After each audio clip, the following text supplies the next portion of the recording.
Oh crap, ladies and gentlemen, we are here. I'm super duper excited. This is PernellBobby checking in with your AstroMoon download. All right, this is officially a new series I'm starting up. And yesterday I had the idea, and then today I'm like, boom, action plan. Why?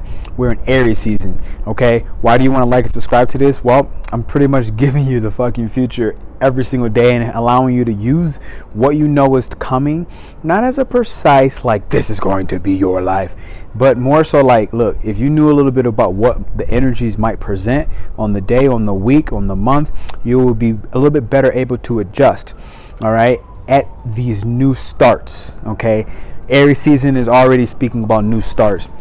Check the last message, the AstroMoon message is about Sagittarius, and it's going to help you walk into the fact that right now, all right, this is the moon being in Capricorn.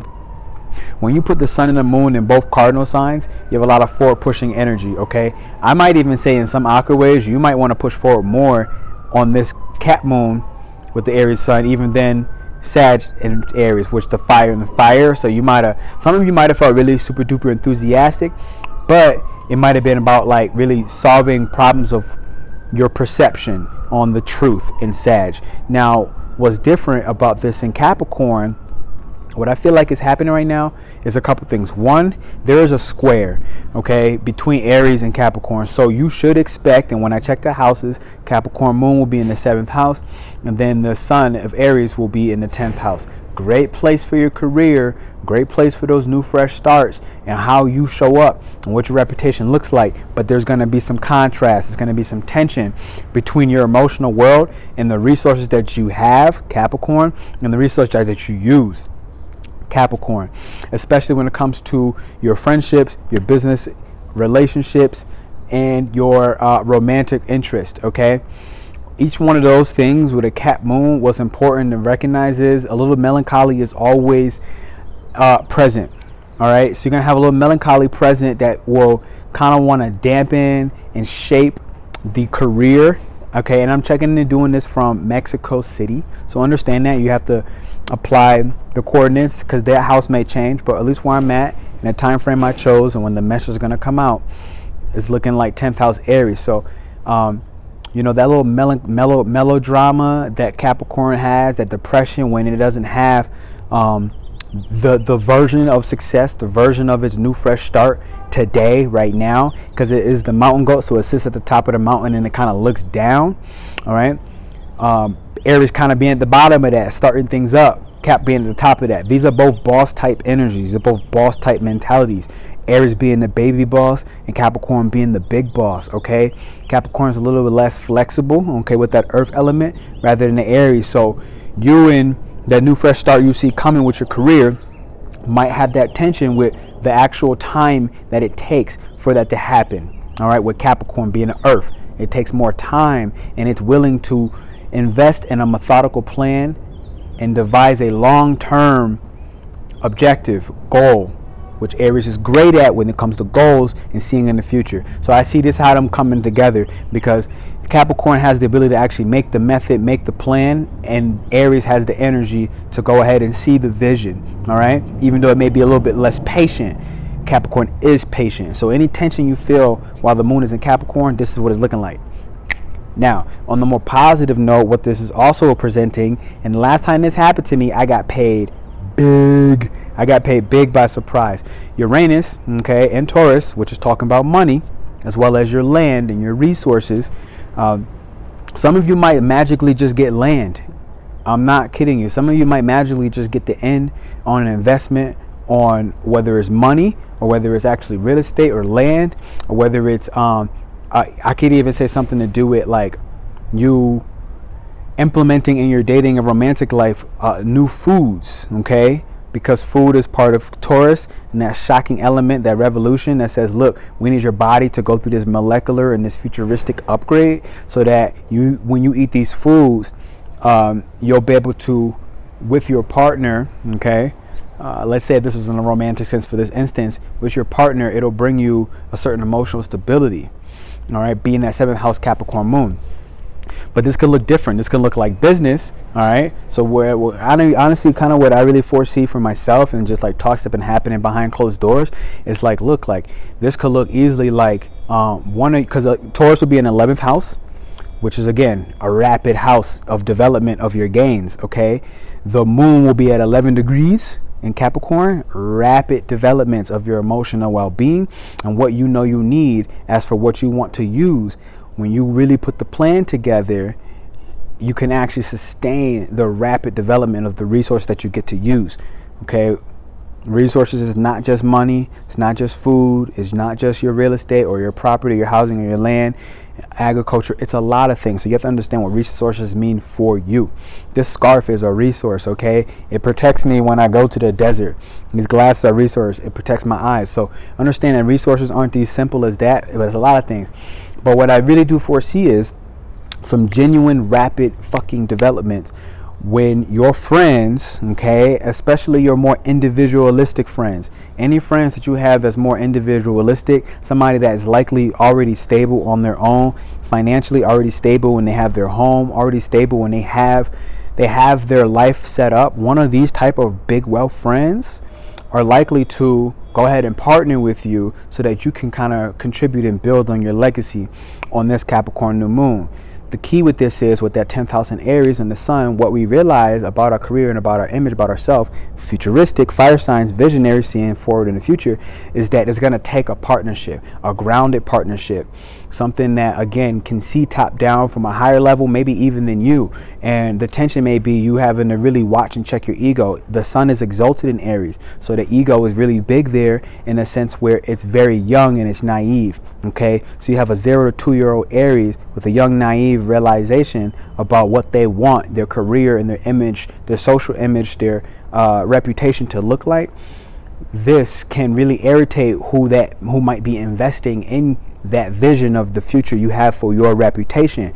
One of these Capricorn type partners, Capricorn's now a lot older, you know, I think like 65 plus years old, at least in the astrology. So it's like this type of wealth, this type of investor might see that arrogance of your impulsivity as something that's not really reliable, and Capricorn needs reliable partnerships.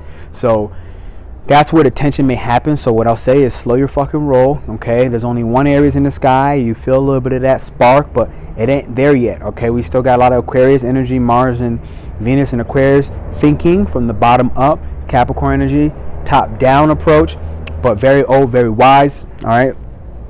And you know, we still got Pisces energy, which is saying like, take the time to fucking manifest what this looks like. Take the time to dream. Take the time to still draw and use that creative nature, all right, that creative expression of Aries and the sun.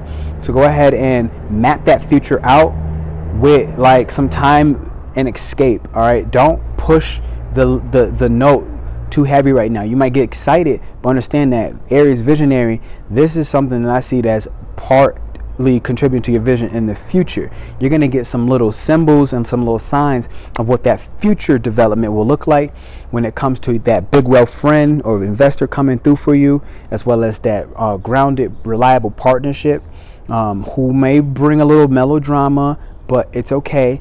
What I would like to also say is, because that's a harmonious aspect, you can literally see lightning downloads on this AstroMoon message. You can literally see a lightning download. I'm not gonna lie to you. There goes Magdalena, one of the bees, been flying around with me, Magdalena. So I used to be afraid of bees at one point too, because they stung me when I was young. I got 3 stings in the air, fucking swelled up like a goddamn Oompa Loompa. But what also is important about this is Scorpio is in Vertex in the 5th house and is making a harmonious aspect. I want to say it's going to be a sextile, something that we can overlook, a sextile in the 5th house of creativity. So the investments being a Scorpio, wanting to have those really intimate bonds, making a sextile with 7th house, Capricorn and the moon. What this kind of tells me is that reliable partnership that you have is actually have a harmonious aspect to say, look, now you're ready to merge. You're ready to go through that rebirth scorpionic type process where maybe in the past you did partner with somebody and they really broke your trust. They broke the rules of integrity that Capricorn requires, or they broke the rules of intimacy and purity that Scorpio requires. All right. Right now you're able to see who's really on your team, who's really going to support where that tension comes in, who's going to support your insecurities. Fire sign Aries has insecurities. You're going to support your futuristic insecurities by really merging with more intimate partners who you feel you are deeply intimate with. All right.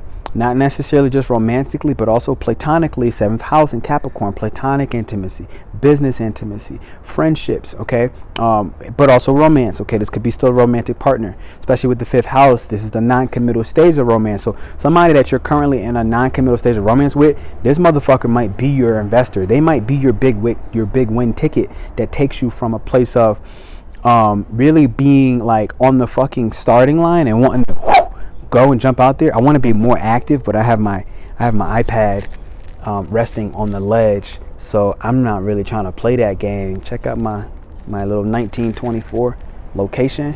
All right, that's where we at. Got laundry going on over there. Thank God that's not my laundry. So that's why I'm not really being too animated. Matter of fact, I'm away from here because I don't trust myself with shit like that. Like, I don't care about resources or like material things enough, and I'd be the one to just be like, yeah, boom, iPad, done. So with that vertex in the 5th house, really the negative side of this is you can get very selfish, you can get very aggressive if it comes down to you knowing that you should and you want to invest in somebody who is a reliable partner. Understand that vertex is all about fated connections. So whoever this person you might be investing in or with is likely a fated connection, somebody that you didn't have to really like call in or summon. Maybe you did, but it's fated regardless. So it requires you to actually have relations and address some of these wounds with people that you have intimately bonded with. Intimate meaning close, not love, but close. All right. People that you've intimately bonded with in the past, maybe they've destroyed your trust. All right. Maybe they've destroyed your sense of relying on somebody outside of you. Right now, this is a healing transit with this moon in Capricorn. So when these fated connections pull up on you and you find somebody wanting to work with you, understand that there's a little Pisces energy in the sky, so some of this shit could be a little too good to be true. But the skepticism of all of this or any of this is actually going to work against you in this manifestation right now. I don't think you should put too much energy on the manifestation, but I also don't think you should be fucking stupid either. Okay, I think you should find your place in the middle where you feel grounded. So this is my AstroMoon download for you. This is what I got really excited about doing this. This is something I want to continue. This AstroMoon downloads, and really, like, you know, this is me operating my Mars and Cancer in the 8th house. So it's like everything hidden from the moon messages, then we get to go out and give it to you. So this is a part of what work looks like for me and what I'm passionate about, and it makes me happy to be here. So thank you. Hit the subscribe. If you want to book any services with me, go ahead and do that. If you're a woman and you want to come to a retreat, we're only taking 8 here in Mexico. You see, it's really quiet here, but we're going to be more beachside. I'm in the city at the moment, but that link's down below. We meet on Saturday for the first qualifying round and take in some of these lovely ladies.